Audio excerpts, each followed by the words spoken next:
नमस्कार दोस्तों, astro belief astrology में आप सभी का स्वागत है। मैं विवेक दुबे। दोस्तों, आज बात करूंगा शनि देवता की स्थिति मेष लगन की कुंडली में कि शनि देवता अगर तीसरे भाव में अगर आपके बैठे हुए हैं और आपकी मेष लगन की कुंडली यानी आपके पहले भाव में 1 नंबर लिखा होगा तो आप मेष लगन के जातक हुए। तो मेष लगन की कुंडली में शनि देवता का तीसरे भाव में बैठना, इसका क्या फल होगा, इसके बारे में बात करेंगे। दोस्तों, फल को समझने से पहले ये समझ लीजिए कि शनि देवता किन ग्रह हाउसेस के स्वामी हैं, किन घरों के स्वामी हैं, जो कि 10वां भाव आपके करियर प्रोफेशन का है दोस्तों, आपके स्टेटस का है। 11वां भाव हर तरह के लाभ और आपके जो डेली मरा के जो बोलते हैं ना कि एक चल लक्ष्मी यानी कि रोलिंग मनी जिसे कहते हैं, आपकी आमदनी का है, इनकम का है। कहीं ना कहीं 11th हाउस हर तरह के लाभ भाव का होता है दोस्तों।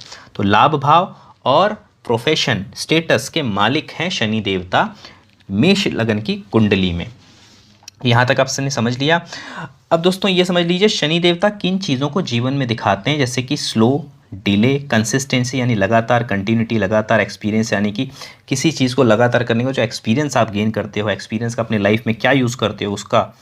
ओल्ड यानी कि बूढ़ा, लोहा, स्टब्बन ज़िद्दी स्वभाव, सर्वेंट नौकर, कंस्ट्रक्शन, कर्मा प्रोफेशन, लेबर क्लास की जो जॉब्स होती हैं वो, down to earth mentality, patience बहुत इंपॉर्टेंट है, dryness, extreme cold condition, detached यानी वैरागीपन, इमोशनल पेन मतलब कहीं ना कहीं इमोशनल इश्यूज भी देते हैं, कड़वा सत्य, bitter truth, hard work, long term disease, bone fracture, knee, hair और डेथ। इन सब चीज़ों को शनि देवता बहुत स्ट्रांगली दर्शाते हैं आपकी लाइफ में, तो इसे आपको समझना है।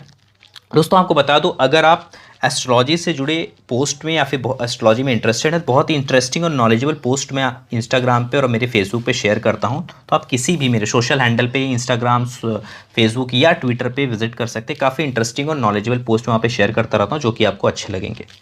तो बात करते हैं, शनि यहाँ पे आपके तीसरे भाव में बैठे हुए हैं, 11वें के मालिक और 10वें भाव के मालिक होकर वो आपके 3rd हाउस में बैठे हुए हैं। तो दोस्तों ये स्थिति कुछ ऐसी है, तीसरा भाव शनि के लिए वैसे भी बहुत अच्छा होता है।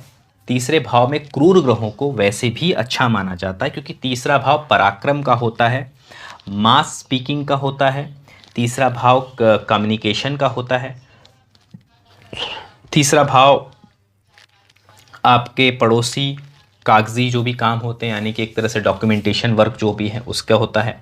तीसरा भाव होता है आपके सिबलिंग्स के, आपके भाई बहनों के, बेसिकली उनसे जुड़ा जो चीज़ है उसका होता है। तीसरा भाव आपका शोल्डर है, आपकी शाबाशी है, आपने लाइफ में क्या अचीव में आपकी कहीं ना कहीं अचीवमेंट को दिखाता है, आपकी क्रिएटिविटी, आपके स्किल्स, आपके स्किल सेट क्या है। 3rd हाउस इन सब चीज़ों को दिखाता है, इसे पराक्रम भाव कहा जाता है दोस्तों। तीसरे भाव में शनि बैठते यानी आपकी जो स्किल है, आप अपने स्किल का यूज करके करियर में अच्छी कमाई कर सकते हैं। पहली चीज तो ये समझ में आती है।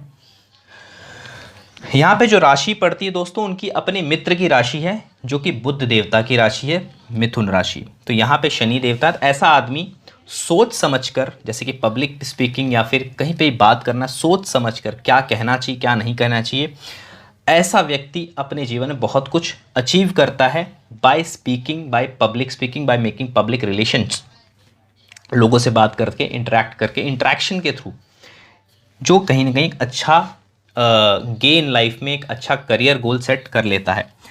यहाँ पे देखिए, अगर मैंने शनि की, देखिए दोस्तों, कभी भी कोई ग्रह अपने मूल गुणों को, अपने प्राकृतिक गुणों को नहीं छोड़ता। शनि एक डिले देने वाला प्लैनेट है। शनि एक को पाप ग्रह भी कहा जाता है, आपको पता होगा। तो दोस्तों, अगर शनि के खराब गुणों को आपने ले लिया है, खराब गुण जैसे कि अगर आप यहाँ पे आप बोलने में पेशेंस नहीं रखते हैं, जो दिल में आए वही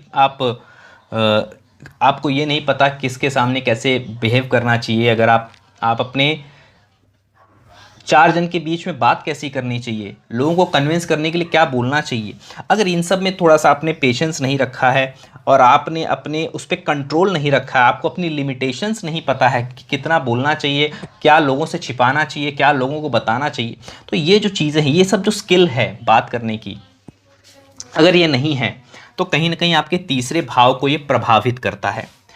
तो यहाँ पे शनि आपको थोड़ा बहुत तकलीफ दे सकते हैं अगर आपने, जैसे मैंने कहा, अगर शनि के खराब गुणों को आपने धारण कर रखा है तो शनि देवता यहाँ पे अगर बैठते हैं तो आपके साहस पराक्रम को एक अच्छी एनर्जी मिलती है, क्योंकि क्रूर ग्रह है, क्रूर ग्रहों का बैठना तीसरे भाव में अच्छा होता है। पाप ग्रह, क्रूर ग्रह अगर ऐसे भाव में बैठते हैं तो ये एक तरह से अच्छा रिजल्ट देते हैं। तो तीसरे भाव से संबंधित चीज़ें अच्छी हो जाएंगी दोस्तों। अब यहाँ पे तीसरे भाव को देखने से पहले एक बार ये ध्यान दीजिएगा, तीसरे भाव के कारक जो होते हैं दोस्तों वो मंगल देवता होते हैं, और यहाँ के जो साइन लॉर्ड हैं वो कौन है? बुध देवता। तो बुध देवता और मंगल देवता की स्थिति भी थोड़ी ठीक हो, मैं ये नहीं कहता बहुत अच्छी हो, बट थोड़ी ठीक हो, यानी कि उनकी अवस्था कंबस्ट ना हो, या फिर वो बहुत ही 6, 8, 12 में ना चले गए हों, यानी कि 6 से 12 में कोई ग्रह चला जाता है तो उसके रिजल्ट बाय डिफ़ॉल्ट बहुत अच्छे नहीं होते। तो ऐसी कंडीशंस ना हो, ठीक ठाक कंडीशन अगर चार्ट में है बुध देवता की और मंगल देवता की, तो ये स्थिति ओवरऑल बहुत ही अच्छी, बहुत ही बेहतरीन हो जाती है। शनि देवता के बहुत तरह के बेनिफिट्स आपको जीवन में, यानी कि आप अपना कुछ नया स्टार्टअप करते हो उसमें आपको सक्सेस मिलेगी। आप जहां भी अपना एफर्ट लोगे, आपके एफर्ट को शाबाशी, यानी आपने जो भी काम करने की कोशिश की उसमें आपका पे आउट आपको मिल जाएगा। ये यहाँ पे सैटर्न आपको इंश्योर करते हैं कि जो भी आप पराक्रम करो, जो भी आप मेहनत कर रहे हो, जो भी आप अपने स्किल सेट का यूज़ करके कहीं पे अपने करियर में या फिर कुछ आमदनी क्रिएट करने के लिए, अपने इनकम के लिए कुछ कर रहे हो, वहाँ पे सैटर्न आपको बहुत हेल्प करते हैं, बहुत आपको यहाँ पे सपोर्ट करते हैं। अब बात कर लेते हैं शनि देवता की दृष्टियों के बारे में। तो शनि देवता की दोस्तों तो दृष्टियां हैं वो तीसरी दृष्टि है, 7वीं है और 10वीं दृष्टि है। तो शनि अगर यहाँ बैठेंगे तो उनकी तीसरी दृष्टि पड़ेगी आपके पंचम भाव पे, 7वीं पड़ेगी आपकी 9वें भाव पे,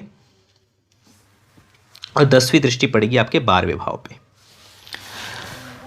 तो दोस्तों यहाँ पे जो तीसरी दृष्टि है, तीसरी दृष्टि आपके पंचम भाव में पड़ रही है।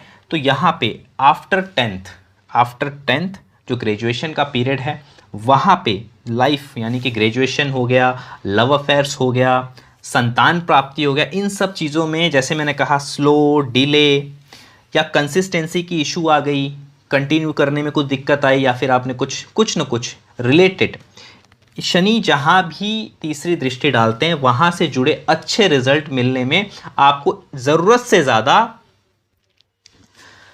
एक तरह से ज़रूरत से ज़्यादा एफर्ट लेना पड़ता है, ज़रूरत से ज़्यादा आपको एफर्ट लेना पड़ेगा, तभी वहाँ से कुछ अच्छे रिजल्ट, यानी कि पंचम भाव पे अगर शनि की तीसरी दृष्टि है तो कहीं ना कहीं आपको एफर्ट ज़रूरत से ज़्यादा करनी पड़ेगी पंचम भाव से सुख प्राप्त करने के लिए। शनि की 7वीं दृष्टि पड़ती है आपके 9वें भाव पे, जो कि ओवरऑल सिचुएशन को कोई दिक्कत नहीं देती है। धनु राशि पड़ती है वहाँ पे, 9वां भाव है, 9वां भाव धर्म ट्रेडिशन का होता है दोस्तों। तो यहाँ पे शनि की दृष्टि कोई विशेष तकलीफ नहीं देती है।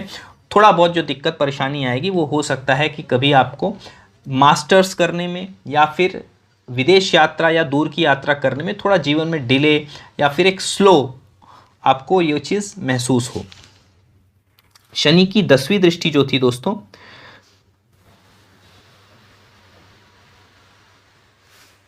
आपके 12वें भाव पे आपके 12वें भाव पे पड़ रही है, ये कहीं ना कहीं आपको एक तरह से हेल्प ही करेगी, यानी कि आपके जो खर्चे हैं उसको भी एक कंट्रोल ही करती है। यहाँ पे शनि की 10वीं दृष्टि कार्मिक दृष्टि होती है, कर्म को दर्शाती है। तो गलत कर्म अगर आप नहीं करोगे तो आपके खर्चे कभी आपको तकलीफ नहीं देंगे, लेकिन आपके अगर कर्म गलत हैं, आप बिकॉज 12वां भाव प्लेजर हाउस भी है दोस्तों, ये बेड प्लेजर भी है। अगर आप बहुत प्लेजर से लिप्त जीवन जी रहे हो तो शनि की ये 10वीं दृष्टि आपको दिक्कत परेशानी दे सकती है, यानी कि आपके अनवांटेड एक्सपेंसेस की वजह से आपके एक्सपेंसेस ही आपको परेशान किए रहेंगे, ये स्थिति बन जाएगी। लेकिन आपके अगर चीज़ें अच्छी हैं, कर्म अच्छे हैं, तो आपको दिक्कत यहाँ पे नहीं होगी, बिकॉज शनि बहुत ही कार्मिक प्लैनेट है दोस्तों, याद रखिएगा। अब कुछ कॉम्बिनेशंस बता देता हूँ दोस्तों। शनि देवता, मान लीजिए आपके मंगल देवता शनि के साथ ही बैठे हुए हैं। अब मंगल देवता आप लगन के मालिक हैं, अष्टम भाव के मालिक हैं, तो इनका संबंध बन जाता है तीसरे भाव में 11वें और 10वें के मालिक के साथ, जो कि यहाँ के स्वामी है शनि देवता। तो ये जो कॉम्बिनेशन है कोई प्रॉब्लम नहीं देगी, जीवन में आपको तरक्की ही देगी। और ओवरऑल खाली एक चीज़ है, यहाँ पे आपको स्पून फीडेड चीज़ें अब थोड़ी सी मिलनी किस चांसेस, यानी कि बनी बनाई चीज़ें नहीं मिलेंगी जीवन में, बहुत कुछ आपको खुद से ही बनाना पड़ेगा, लेकिन लाइफ में बहुत कुछ अचीव कर पाओगे। इसे संघर्ष योग भी कहते हैं। शनि मंगल साथ में अगर बैठ जाएं तो कहीं ना कहीं संघर्ष योग होगा, लेकिन आपकी साहस गजब की होगी सर।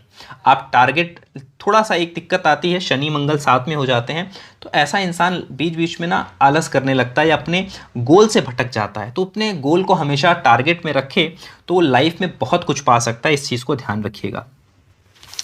अब मान लीजिए शुक्र देवता अगर यहाँ पे विराजमान है शनि के साथ, तो सप्तम भाव और दूसरे भाव के स्वामी होकर शनि के साथ अगर विराजमान है तो अगेन मैं कहूँगा बिजनेस के लिए बहुत अच्छा है, धन के लिए बहुत अच्छा है।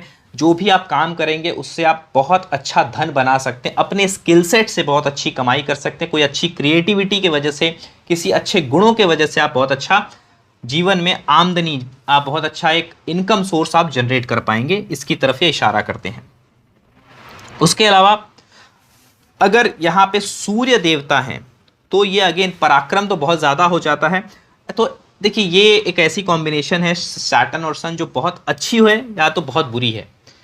बहुत अच्छी है तो बहुत अच्छी निकलती है, यानी इंसान बहुत ऊंचाइयों तक, बहुत ऊंचे ऊंचे लोगों की अंदर ये कॉम्बिनेशन देखने में, या तो फिर बहुत ज़्यादा परेशानी, बोलते हैं ना कि स्ट्रगलफुल लाइफ को भी ये दिखाती है। अगर सूर्य शनि साथ में है तो कहीं ना कहीं इंसान अपने एटीट्यूड, अगर लाइफ में एटीट्यूड ना रखे, अपने आप को बैलेंस रखे, यानी कि कहीं ना कहीं अपने सेल्फ स्टीम को बहुत ज़्यादा हाई ना कर ले, या फिर कहीं कहीं पे ओवर डेयरिंग पर्सनैलिटी होके ना निखरे, तो वो अपने जीवन में राइज करेगा। अगर बहुत ओवर डेयरिंग है या फिर अपने अंदर ही बहुत ज़्यादा अहंकारी हो गया है तो इस कंडीशन में ये सैटर्न और सन का जो कॉम्बिनेशन है उनकी ओवरऑल ग्रोथ, लाइफ की ग्रोथ को, जैसे कि संतान का ग्रोथ हो गया, एजुकेशन हो गई, बहुत सारी चीज़ों में दिक्कत परेशानी हो सकती है।